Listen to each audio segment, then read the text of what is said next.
I should say that 2 years ago, when that went up, when the space rocket went up with Ilan Ramon, there was another international seder like this taking place at that very moment.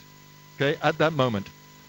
And what we'd like to do is, what we've asked today is we've asked people from NASA, from the American space program, to talk to us and tell us something of relevance to us, to share something which can play a part in our seder. So we're going over to NASA now, and we're going to meet.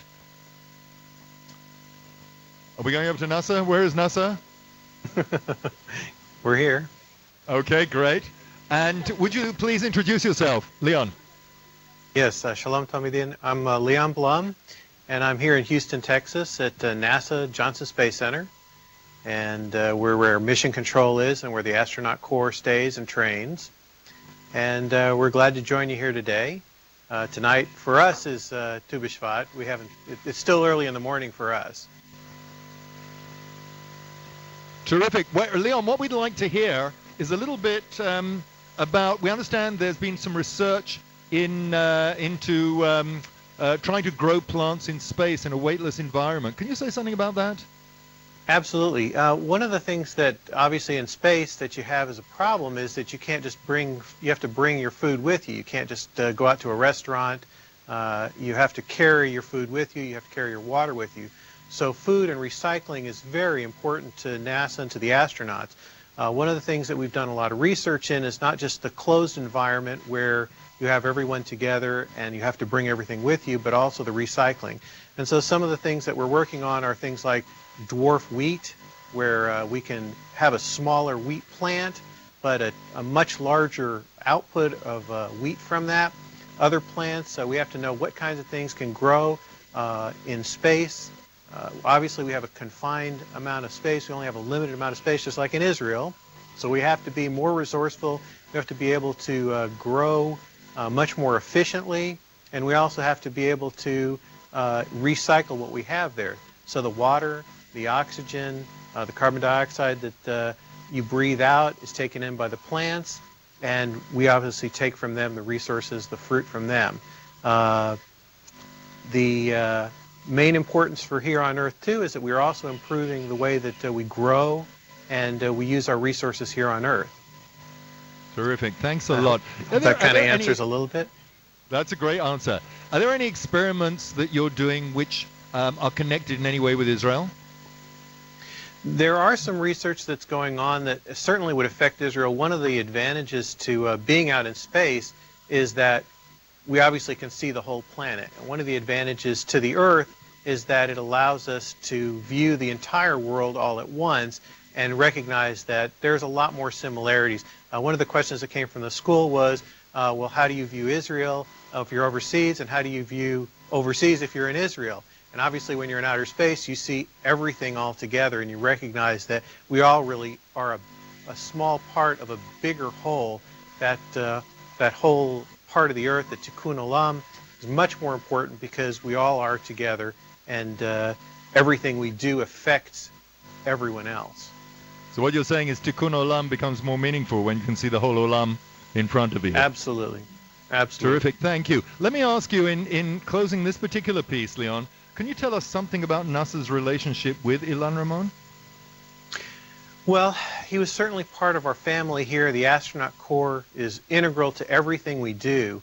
There are 13,000 people who work just at Johnson Space Center, both civil servants and contractor employees, and our entire job, everything that we do, is focused around the astronauts, making their jobs possible, helping them to get into space, to do the experiments, to bring the research back.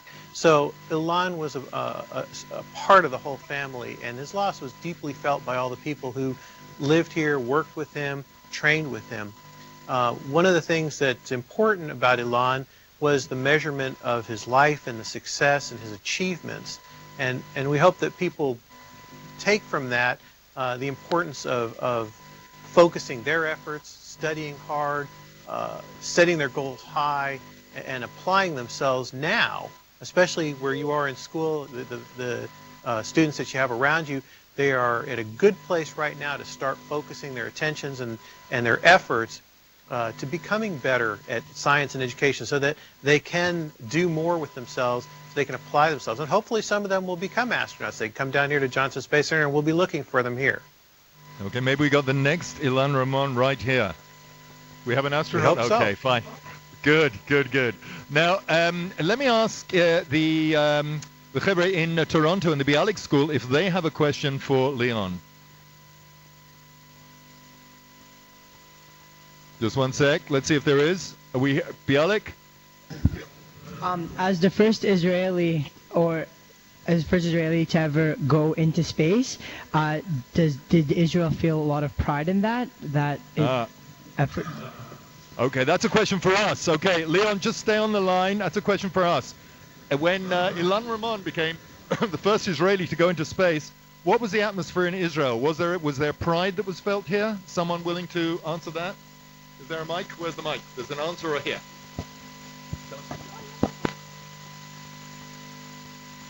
Hi, my name is Tali. The atmosphere in Israel when Ilan Ramon was going into space was that we felt very proud because it was a big achievement for Israel, and it was the first time something that large has happened. So I think there was a lot of national pride, which was a very special thing. That's it. Terrific. Does someone else want to ask a question? Want to answer that question? Can I add in on that? Okay. If I can add in on that? Yes, please. From Please, Johnson Leon. Space Center? Just one yeah, second. one of the things... Leon, come on. Sorry. Come in.